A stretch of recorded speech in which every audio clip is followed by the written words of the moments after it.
Lagi rame sama aturan pajak UMKM yang katanya ada perubahan nih, Jis. Ya, ada perubahan nih. Yang bikin ramenya apa nih? Kenapa sampai rame nih? eh Karena beberapa UMKM jadi naik pajaknya. Oke, jadi Ya, ya ramenya karena ada bisa dinaik nih gitu ya. ya naik nih bayarnya katanya Hmm, gitu. hmm, hmm, Nah, sehingga jadi rame akhirnya gitu. hmm, hmm, hmm. Jadi per tanggal berapa ya kemarin itu ya? Mei ya. Bulan Mei lah ya. Mei ya. Akhir-akhir Mei itu ad- ada peraturan PP 20 nomor PP nomor 20 tahun 2026 gitu. Oke. Nama aturannya itu. Itu merubah aturan pajak untuk UMKM. Oke. Ada yang bagusnya juga ada yang negatifnya juga ada gitu. Oke. Yang bagusnya dulu atau yang negatifnya nih? Yang bagusnya dulu nih. Oke. Yang bagusnya dulu. Dulu pajak UMKM itu 0,5% dari omset. Oke, dari total omset baru kena pajak 0,5%. Iya, omset tahunan. Hmm. Nah, jadi aturan sebelumnya itu untuk UMKM itu pajaknya 0,5% per tahun Oke. dari omset. Oke. Nah, si UMKM nggak perlu bikin laporan keuangan. Oh, bahkan nggak perlu bikin laporan ya? Ya, langsung aja tuh omset setahun ditembak berapa misalkan. Dikira-kira. Ya, yang penting itu di bawah 4,8 miliar itu masih UMKM. Ya batas UMKM itu segitulah ya. Ya, baru dikali 0,5 gitu. Ya kalau yang UMKM-nya itu yang kelas kecil bahkan ke mikro gitu mungkin ya. Mungkin bisa dapat setahun itu 100 juta, 200 juta misalnya kayak gitu ya. Ya, bisa. Omsetnya misalkan. Ya. Ya biar gampang misalkan 100 juta nih. Berarti tinggal kali 0,5%. Ya, Mungkin sekitar 2 juta. segituan lah ya. Ya. Oke. Murah sebenarnya murah. Ya untuk Sangat satu murah. tahun. Walaupun dikalinya omset gitu. Sangat murah. Nah, dulu itu ada batasannya nih ya ini. Nggak berlaku seumur hidup. Jadi ada batasannya, entah itu 4 tahun, 5 tahun saya lupa itu ya. Tapi sekarang udah seumur hidup. Oke. Untuk UMKM, nah selama UMKM ini perorangan, terus atau PT perorangan, Oke. ya, itu pajaknya seumur hidup 0,5% dari omset per tahun. Oke, Asal tetap omsetnya 4,8 ke bawah gitu. Iya karena kategori UMKM kan di bawah 4, sekian itu ya. Ya. 4, sekian M itu. Ya. Itu masuk ke dalam UMKM jenisnya. Ya. Mau itu perorangan, mau itu udah PT. Enggak, PT perorangan. Oh PT perorangan. Untuk perorangan pribadi dan PT perorangan. Oke PT perorangan ya. Ya. PT perorangan oke. Itu berlaku seumur hidup. Oke. Kalau dulu mah enggak berlaku seumur hidup. Oh dulu oke. Belum ada aturan yang seumur hidupnya nih. Enggak ada. Kalau nggak salah tuh 4 tahun kalau nggak salah. 4 tahun pertama itu boleh pakai itu kalau nggak salah. Berikutnya itu nggak boleh pakai itu lagi. Kalau sekarang jadi seumur hidup. Ya. Itu sangat mendukung UMKM aturan ini. Ini make sense nih, masuk akal nih aturannya ya. Ya, bagus. Yang namanya UMKM kalau penghasilannya masih di bawah 4,8 miliar. Ya. Pokoknya itu pakai pajak yang ini. Seumur hidup. Seumur hidup. Kalau omsetnya segitu terus ya udah. Kalau omsetnya segitu aja gitu ya. Ya. Di bawah itu tuh ya. Ya. Itu untuk khusus perorangan. Perorangan. Dan PT perorangan. PT perorangan. Oke. Nah, terus aturan lainnya adalah yang rame adalah CV dan PT sekarang nggak bisa pakai pajak 0,5%. Kalau dulu bisa. Iya. Ini kalau ada pertanyaan, loh emangnya PT dan CV itu masuk UMKM gitu? Kalau ada pertanyaan gitu gimana? Masuk kalau omsetnya kecil. Oke, makanya tadi saya bilang PT gitu ya. Iya. Karena dulu kalaupun PT ataupun CV ini ya penghasilannya di bawah 4,8 miliar, ya. Itu dia masuk kategori UMKM. Benar, ya. masuk UMKM itu. Kalau sekarang nggak bisa. Oke. CV dan PT itu tidak bisa pakai pajak UMKM. Oke. Itu pakai pajak khusus lagi CV dan PT gitu. Pajaknya berapa yang aturan baru? Adalah 22%. Oke. Untuk PT dan CV yang omsetnya di atas 4,8. Normalnya. Yang ya di ya 5M ke atas lah. Iya, ibaratnya kalau tidak masuk ke dalam kategori UMKM gitu ya. Ya, tidak masuk UMKM, CPPT yang bukan UMKM itu 22% dari profit ini mah. Dari profit. Bukan dari omset, dari profit. Jadi dikurangi biaya-biaya operasional, karyawan, sewa. Profitnya berapa, bersihnya baru dipotong 22% dari itu. Iya. Coba kasih contoh, Jis. Misalkan omsetnya 10M. Omset 10M. Terus laba bersihnya 1M. Laba bersihnya cuma 1M. Berarti setornya 220 juta. 220 juta ya, 22%. 22%. 220 juta ke kantor pajak. Pajak. Nah itu ya teman-teman ya, itu contoh realnya ya. Contoh misalkan. realnya. Terus gimana Bang kalau CP dan PT yang omsetnya masih kecil nih. Jadi kan masuk UMKM juga tuh. Nah nggak bisa pakai 0,5% lagi tetap. Oke. Tapi tetap pakai yang 22%, tapi dikali 50%, artinya setengahnya.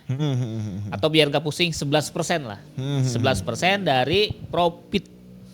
Jadinya hanya 11% ya. Iya, misalkan teman-teman omset 200 juta misalkan. Keuntungan 60 juta profitnya, karena operasional dan lain-lain 140. Berarti 200 juta dikurangi biaya operasional 140, sisa 60 juta nih profit bersih.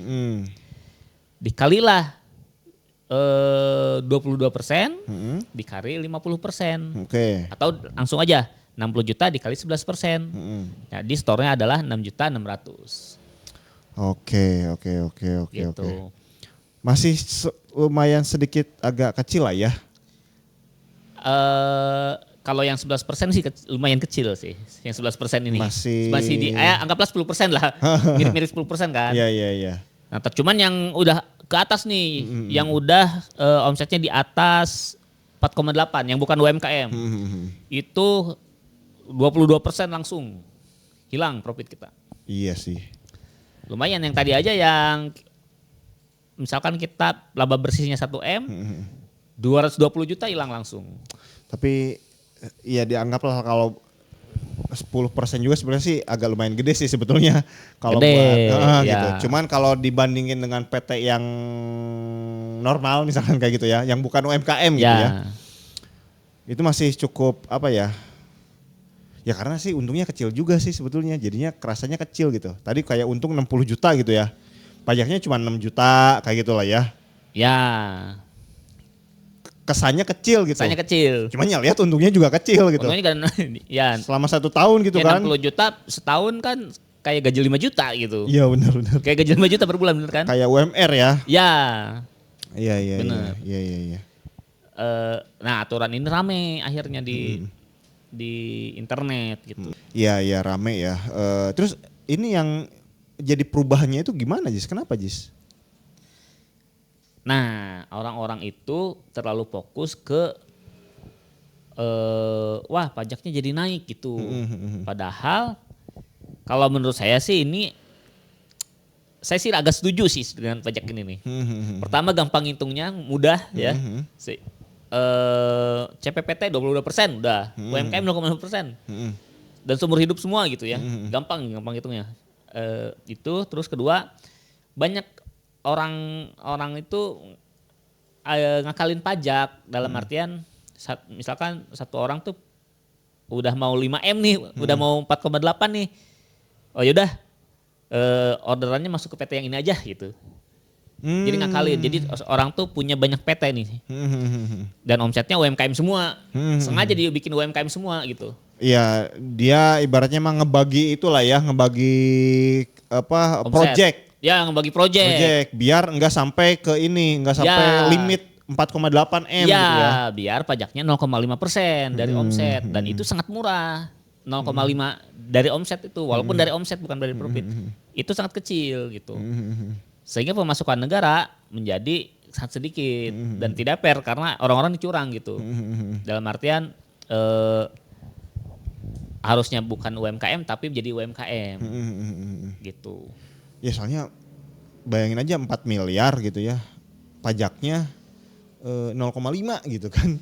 Ya. Buat PT gitu dan yang punya PT-nya banyak misalnya gitu ya. Yang punya PT banyak itu sebenarnya gitu. Kalau satu mah masih oke berarti wajar tuh ya. Wajar kalau satu wajar. Wajar gitu. Soalnya berarti ya dia penghasilan proyeknya selama 1 tahun segitu ya. gitu kan.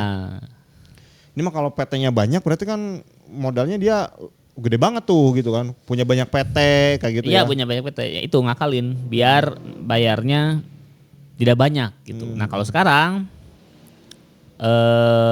udah nggak bisa pakai cara itu. Iya. Seenggaknya dia udah ada kenaikan lah kalau buat mau yang ngakal-ngakal tuh ya. Nah bahkan tahun-tahun lalu itu kan ada PT perorangan tuh. Baru itu tuh orang bikin PT bisa dengan mudah 1 hari jadi tanpa perlu ada modal apapun gitu. Nah orang pakai itu juga akhirnya. Ya udahlah kita pecah omsetnya. Misalkan kita punya omset 100 miliar. Dibagi 2 miliar, ada banyak tuh PT-PT-nya. Iya. Nah sekarang udah nggak bisa. Sekarang itu PT perorangan tidak bisa dipakai untuk memecah omset sekarang. Aturan baru. Jadi PT perorangan itu terdetek namanya dan nanti akan digabung. Kalau dulu kan dipisah. Jadi PT ini bayarnya 0,5%, PT ini 0,5%. Kalau sekarang kalau teman-teman punya 10 PT perorangan akan terdeteksi di sistem dalam 1 omset. Oke. Nah jadi ini masuknya UMKM atau bukan gitu. Ya orang pajak ini mulai inilah ya. Kayaknya udah mulai ini yang akal-akal perlu di ini ya gitu. Perlu dibuat sistemnya kayak gitu ya. Ya kayaknya sih mulai marah ke arah sana dan kayak ini kalau saya lihat di berita sih ini penyebabnya adalah kenapa kurs kita jadi melemah. Padahal perputaran uang gitu ya, ekonomi jalan terus. Bahkan ekspor juga jalan terus. Sehingga Pak Prabowo itu kan akhirnya bikin 2 aturan tuh. Yang pertama yang ekspor lewat 1 pintu, lewat Danantara. Iya. Yang kedua aturan ini yang perpajakan ini nih. Oke. Untuk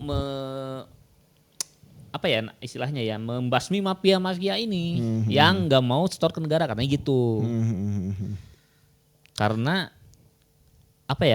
kan kalau ekspor kan orang beli ke kita tuh pakai dolar kan, harusnya sih kursnya stabil karena gitu. Ya gitu, itu yang aneh waktu banyak ya pengamat tuh aneh kayak gitu. Kok kita ekspor tapi nggak bisa neken dolar gitu? Iya harusnya ekspor bisa neken dolar, bener. Ekspor kita masih banyak gitu kan? Iya, jangan-jangan kecurigaan di laporan keuangan ternyata ekspornya sedikit, padahal ekspornya banyak gitu. Takutnya ke arah situ akhirnya pemerintah bikinlah aturan yang 2 aturan ini. Yang pertama yang ekspor melalui Danantara 1 pintu. Yang kedua adalah si pajak PT dan CV ini. Karena banyak orang yang memecah-mecah. Misalkan di luar itu ya bisnis ini batu bara gitu. Bisnis tuh batu bara dipecah jadi beberapa PT gitu. Iya. Jadi bukan bisnis ecek-ecek gitu. Iya. Nah, yang mau dibasmi itu bisnis yang kayak gitu. Iya, itu kan bisnis energi mah udah itulah ya. Ya. Bisnis yang gede lah itu. Ya, nah sedangkan kita UMKM rakyat kecil kena imbas aturan ini gitu. Padahal mungkin maksud pemerintah itu mau membereskan si mafia yang sebelah sana tuh yang besar-besar gitu. Iya. Ya tapi jadi kena kayak gitu ya. Iya, akhirnya jadi kena juga kita gitu. Ya, cuman buat yang PT-nya tadi masih ibaratnya masih di bawah 4, itu lah ya. Dia tetap masih kena pajak aturan UMKM yang cuman memang ada kenaikan sih kayak gitu ya. Ada kenaikan. Emang signifikan sih kalau ngomong dari 0,5 gitu ya. Ke 11% lah ibaratnya kayak gitu ya. Iya kan 0,5 dari omset, ini 11% dari profit. Iya tapi tetap masih dari profit lah ya. kalau dilihat dari kenaikan sih bisa sampai 8 kali ini. Orang tuh bayarnya jadi 8 kali lipat. Memang skemanya gitu. Ya mau gimana lagi? Ya kenaikan memang ada lah ya kayak gitu ya. Ya udah mau gimana lagi kayak gitu ya. Iya. Saya sih lebih suka ini mindsetnya si Garafil. Oh iya. Itu ya klien kita dulu ya. Iya, udahlah itu mah ada apa ya? Kita tuh nggak bisa mengendalikan aturan gitu ya. Ya udah kita ikut aja. Yang penting omset kita, penjualan kita naik terus gitu. Iya, benar. Gimana caranya kita naik terus gitu. Kalau mau uangnya banyak ya penjualannya harus lebih banyak gitu aja. Benar. Fokusnya ke situ gitu. Ya mau gimana lagi karena aturan ya aturan gitu. Nggak bisa ditentang gitu kan. Iya, kayak gitu ya teman-teman ya. Oke, dan kalau misalkan nih Jis teman-teman, ya udahlah pajak, oke nih. Saya mah masih UMKM nih omsetnya kayak gitu ya. Tapi pengen naikin omsetnya yang tadinya cuma tadi 100 juta nih, pengen naik ke 100 juta. Minimal kita ke batas maksimal UMKM gitu ya. 4,7 aja gitu. 4,7 miliar misalnya. Udah, tinggal lumayan itu. Ada nggak nih tips buat teman-teman yang pengen naikin omset tuh yang tadinya 100 juta naikin ke 200 juta itu harus gimana tuh caranya Jess? Ya teman-teman ya yang paling signifikan lah ya teman-teman perbaiki di produknya dulu. Produknya harus kalau jualan makanan harus enak, kalau jualan barang ya barangnya harus bagus, desainnya bagus, terus barangnya kuat gitu ya, menarik gitu. Produknya dulu harus bagus, kalau bisa menyelesaikan masalah orang sehingga kalau nanti diiklanin produknya orang-orang juga langsung paham gitu. Wow, ini mah yang saya butuhkan nih barangnya gitu ketika diiklankan ya, langsung beli gitu. Terus jangan lupa di brand, pakai logo, pakai desain kemasan yang bagus, pakai dus yang bagus, pakai plastik yang bagus gitu ya. Ada brandnya, ada logonya di situ, ada desainnya lah. Habis itu jangan lupa daftar merek biar teman-teman terlindungi mereknya dan tidak disalahgunakan oleh pihak lain. Nah, buat teman-teman yang mau bikin logo dan bikin desain packaging bisa ke Kebun Desain. Sekalian juga mau daftar merek haki resmi bisa ke Kebun Desain. Caranya gimana Bang? Langsung WA aja ke nomor yang tertera di layar. Nah kayak gitu ya, gampang tinggal hubungi aja nomor WA yang tadi. Oke, thank you, sampai jumpa di video kita selanjutnya.